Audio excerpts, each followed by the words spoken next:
Bismillahirrohmanirrohim. Assalamualaikum warahmatullahi wabarakatuh. Bagaimana kabarnya anak-anak di rumah? Semoga selalu sehat dan dalam lindungan Allah Subhanahu wa taala. Amin ya rabbal alamin. Alhamdulillah hari ini bertemu kembali ya bersama dengan Ustazah Intan dalam pembelajaran IPA di kelas 5. Baik, sebelum memulai pembelajaran hari ini, kita berdoa bersama-sama terlebih dahulu agar Allah mudahkan pembelajaran kita hari ini. Sikap berdoa, tangannya diangkat, kepalanya ditundukkan. Doa sebelum belajar. Bismillahirrahmanirrahim. Rabbi zidni ilma warzuqni fahma birahmatika ya arhamar rahimin. Ustazah Intan izin menyampaikan aturan pembelajaran IPA. Yang pertama, pastikan anak-anak fokus menyimak materi ini hingga tuntas ya. Lalu yang kedua, pastikan bekerja tuntas. Yang ketiga, pastikan bertanggung jawab untuk menuntaskan pekerjaan secara mandiri ya, karena itu adalah proyek yang ditugaskan kepadamu. Lalu yang keempat, pastikan melapor pekerjaan yang telah dituntaskan. Dan yang terakhir, pastikan bertanya jika belum memahami materinya.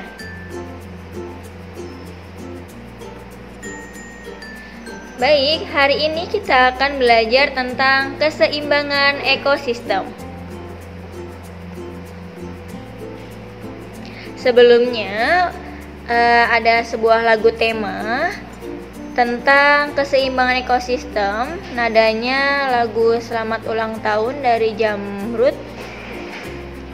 Kurang lebih seperti ini lagunya ya.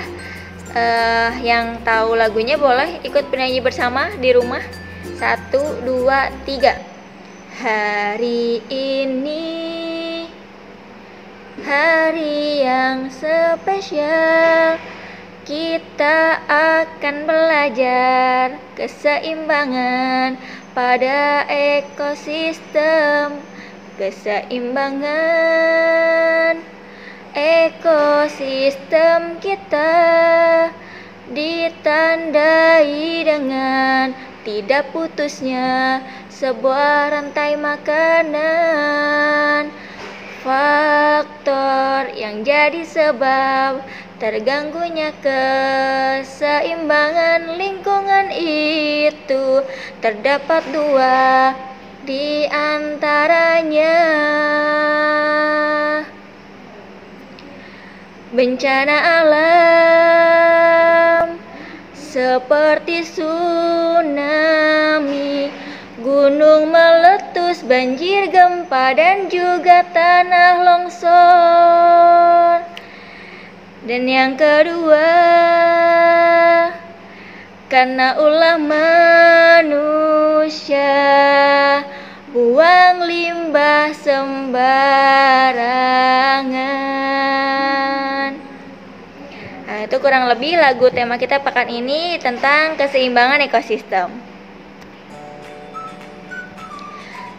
Ekosistem merupakan hubungan timbal balik antar makhluk hidup atau makhluk hidup dengan lingkungannya. Ini pengertian ekosistem perlu diingat terus-menerus ya, karena nanti akan sering muncul pertanyaannya. Definisi ekosistem itu hubungan timbal balik antar makhluk hidup atau makhluk hidup dengan lingkungannya.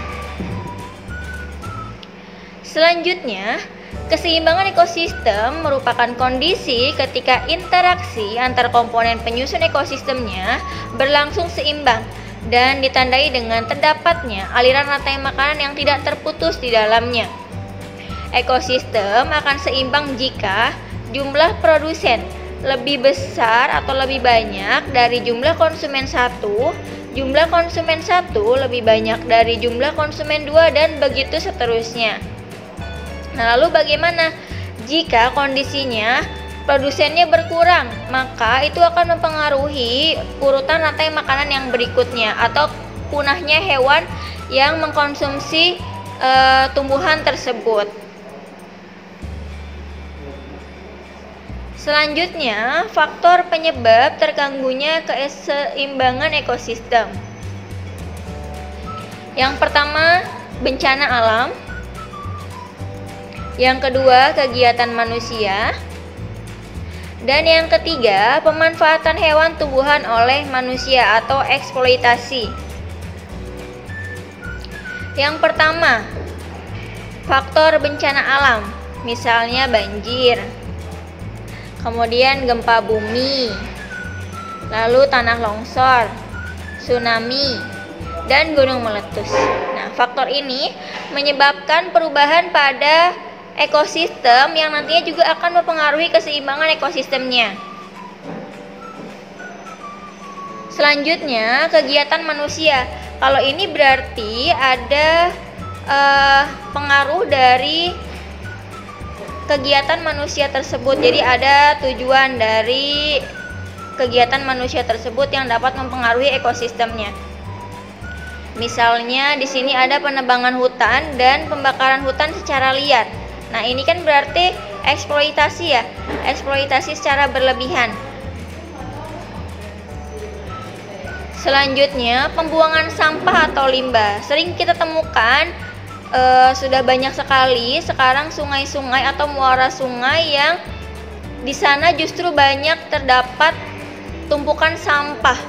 Nah, itu merupakan akibat dari manusia yang kurang peka terhadap lingkungannya, yang lalai terhadap kebersihan lingkungannya, sehingga nanti berpengaruh sendiri dampaknya untuk manusianya itu sendiri. Selanjutnya, penambangan. Ini baik penambangan emas, batu kapur atau yang lainnya, itu merupakan hal yang dapat mengubah keseimbangan ekosistem jika memang dilakukannya secara berlebihan. Lalu yang selanjutnya adalah penggunaan pupuk dan pestisida yang berlebihan. Kita tahu bahwa petani seringkali untuk membuat tanamannya subur atau padinya subur itu kan menggunakan pupuk dan pestisida. Namun ternyata jika penggunaan pupuk dan pestisida ini berlebihan, itu justru akan merusak keseimbangan ekosistemnya. Misalnya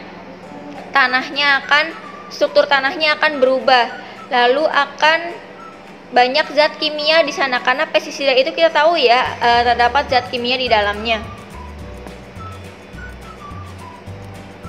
Kemudian selanjutnya, pembangunan industri atau perumahan. Kita tahu nih, tidak perlu jauh-jauh. Contohnya di Kota Karawang ini, kita lihat bahwa lahan padi milik warga sekitar itu semakin sedikit, atau sawahnya itu semakin sedikit karena banyaknya pembangunan perumahan. Nah, itu justru akan merusak ekosistem yang ada atau merusak keseimbangan ekosistem yang ada. Nah, itu ya. Kemudian selanjutnya, perburuan liar dan penangkapan ikan secara liar. Ini juga secara tidak langsung akan mempengaruhi keseimbangan ekosistem darat maupun air ya. Kalau ikan kan di air, berarti mempengaruhi ekosistem darat maupun air. Bahkan rusaknya ekosistem darat atau air itu juga akan mempengaruhi urutan rantai makanannya. Yang terakhir, faktornya adalah pemanfaatan hewan dan tumbuhan oleh manusia. Yang pertama, pemanfaatan bagian tubuh hewan. Lalu yang kedua, pemanfaatan bagian tumbuhan. Bagian tubuh hewan yang sering dimanfaatkan oleh manusia, misalnya kulit hewan, dimanfaatkan untuk pakaian, tas, sepatu, dan bahan sandang lainnya. Seperti kita sekarang sudah banyak sekali produk dalam negeri atau luar negeri yang membuat produk tas, sepatu, atau bahan sandang lainnya itu menggunakan kulit hewan. Di sini misalnya kulit harimau atau kulit ular. Padahal jika dieksploitasi secara berlebihan tentunya akan menyebabkan kepunahan dari hewan tersebut. Kemudian selanjutnya yaitu gading gajah dan cula badak dimanfaatkan untuk membuat pembuatan benda seni atau hiasan lainnya yang bernilai tinggi. Padahal hewan ini merupakan salah satu hewan yang dilindungi ya oleh negara, tapi masih banyak orang yang menggunakan gadingnya atau culaknya ini untuk membuat benda seni.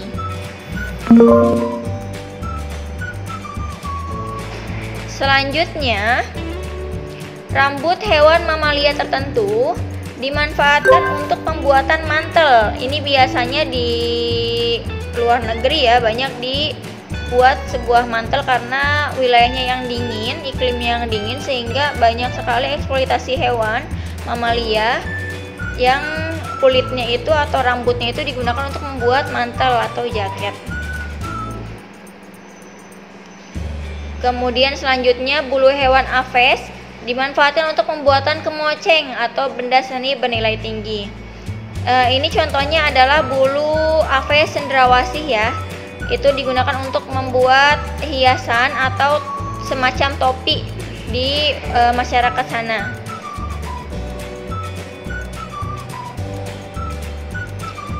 Selanjutnya, bagian tumbuhan yang sering dimanfaatkan oleh manusia. Sebetulnya banyak sekali bagian tumbuhan yang dimanfaatkan oleh manusia, namun yang lebih sering yaitu bagian batangnya. Bagian batang tumbuhan berkayu banyak dimanfaatkan untuk pembuatan furnitur atau benda seni bernilai tinggi. Seperti kita tahu di sini contohnya adalah pohon jati ya. Pohon jati ini bisa dimanfaatkan untuk pembuatan furnitur dalam atau benda seni bernilai tinggi, dan kita tahu bahwa harganya pun sangat mahal untuk furnitur yang berasal dari bahan pohon jati ini.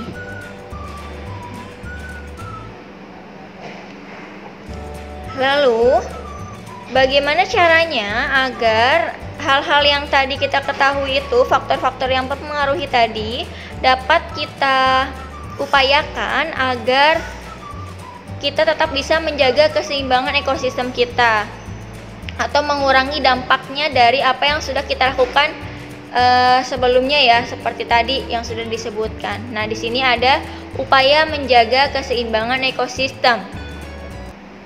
Yang pertama, melestarikan hewan dan tumbuhan dengan cara membangun cagar alam untuk tumbuhan yang dilindungi, kemudian suaka marga satwa untuk hewan-hewan yang dilindungi. Yang selanjutnya, reboisasi, yaitu upaya penanaman pohon pada hutan yang rusak untuk mengembalikan fungsi hutannya. Selanjutnya, membudidayakan hewan dan tumbuhan yang langka. Lalu, tidak menggunakan benda dari bagian tubuh hewan yang dilindungi tadi seperti tas, sepatu, kemudian topi dan yang lainnya, itu dikurangi ya, menggunakan benda dari bagian tubuh hewan. Kemudian memboikot penjualan hewan liar. Dan yang terakhir, melarang penebangan liar dan penegakan hukum yang tegas. Alhamdulillah, dari apa yang sudah Ustazah Intan sampaikan hari ini, kita simpulkan bersama bahwa ekosistem merupakan hubungan timbal balik antara makhluk hidup atau makhluk hidup dengan lingkungannya. Keseimbangan ekosistem merupakan kondisi ketika interaksi antara komponen penyusun ekosistem berlangsung seimbang dan ditandai dengan terdapatnya aliran rantai makanan yang tidak terputus di dalamnya. Sedangkan ekosistem akan seimbang jika jumlah produsen lebih besar dari jumlah konsumen satu, dan begitu seterusnya. Faktor penyebab terganggunya keseimbangan ekosistem yaitu faktor bencana alam, faktor kegiatan manusia, dan faktor pemanfaatan hewan dan tumbuhan oleh manusia. Faktor bencana alam misalnya banjir, gempa bumi, tanah longsor, tsunami, dan gunung meletus. Lalu, faktor kegiatan manusia diantaranya penebangan hutan secara liar, pembuangan sampah dan limbah sembarangan, penambangan, penggunaan pupuk dan pestisida yang berlebihan, perburuan liar, dan penangkapan ikan secara liar. Selanjutnya, faktor pemanfaatan bagian tubuh hewan atau bagian tumbuhan untuk kebutuhan sandang atau benda seni bernilai tinggi. Upaya menjaga keseimbangan ekosistem diantaranya pelestarian hewan dan tumbuhan, reboisasi, budidaya hewan dan tumbuhan langka, tidak menggunakan benda yang terbuat dari bagian tubuh hewan, memboikot penjualan hewan liar, melarang penebangan liar, dan menegakkan hukum yang tegas. Jadi, hikmah yang dapat kita ambil dari pelajaran hari ini yaitu dalam konsep Islam, alam memang digunakan untuk memenuhi hajat hidup manusia, itu fitrahnya ya. Tetapi pemanfaatan itu tidak berlaku mutlak. Islam memberikan rambu-rambu agar dalam penggunaannya itu tidak merusak dan membahayakan kelangsungan hidup di muka bumi ini ya. Allah Subhanahu wa Ta'ala berfirman, "Dan janganlah kamu membuat kerusakan di muka bumi sesudah Allah memperbaikinya." Quran Surat Al-A'raf ayat 56. Islam memberikan tuntutan sederhana, yaitu seruan untuk mematikan lampu dan tidak meninggalkan unsur energi apapun seperti gas, misalnya ketika sedang di malam hari. Kedua ajaran sederhana itu merupakan pembiasaan Rasulullah sebagai adab dan etika Islami menjelang tidur. Selain tindakan preventif untuk menghalangi kerusakan lingkungan, Islam juga mengajarkan agar melakukan penyembuhan terhadap kerusakan-kerusakan yang menyebabkan ketidakseimbangan ekosistem. Islam mengajarkan pula agar melakukan penghijauan, reboisasi, dan pengelolaan ulang lahan atau sumber daya alam yang telah terkuras. Dia telah menciptakan kamu dari bumi atau tanah dan menjadikan kamu pemakmurnya. Quran Surat Hud ayat 61. Nah, ayat terakhir ini mengingatkan kita bahwa kita sebagai khalifah di muka bumi ini memang sudah menjadi tugasnya untuk memakmurkan bumi. Tadi dengan cara apa? Bisa dengan cara penghijauan, reboisasi, kemudian pengelolaan ulang lahan, dan lain sebagainya. Baik anak-anak, maka dari itu setelah kita pahami materi hari ini, semoga kita semua dapat sama-sama saling berupaya untuk menjaga keseimbangan ekosistem kita, agar kita pun tidak terkena dampak buruknya dari kerusakan lingkungan ekosistem kita. Kalau begitu, proyeknya merupakan proyek lanjutan dari pekan yang lalu, yaitu silakan tuntaskan proyek membuat miniatur ekosistem air atau darat, kemudian kirimkan hasil dokumentasi fotonya, langkah-langkah proses pembuatannya, lalu foto hasil karyanya, dan dikirim ke aplikasi Google Classroom paling lambat tanggal 20 November 2020. Ditunggu laporan proyeknya ya, selamat bekerja. Alhamdulillahirrabbilalamin, pembahasan kita telah tuntas hari ini. Mohon maaf jika ustazah banyak kekurangan dan kesalahan dalam penyampaian materi hari ini. Semoga bermanfaat. Kita tutup dengan berdoa. Sikap berdoa, tangannya diangkat, kepalanya ditundukkan. Membaca hamdalah bersama-sama. Alhamdulillahirabbil alamin. Segala puji bagi Allah, Tuhan semesta alam. Terima kasih, sampai bertemu di pembelajaran IPA berikutnya. Tetap semangat dan selalu sehat. Wassalamualaikum warahmatullahi wabarakatuh.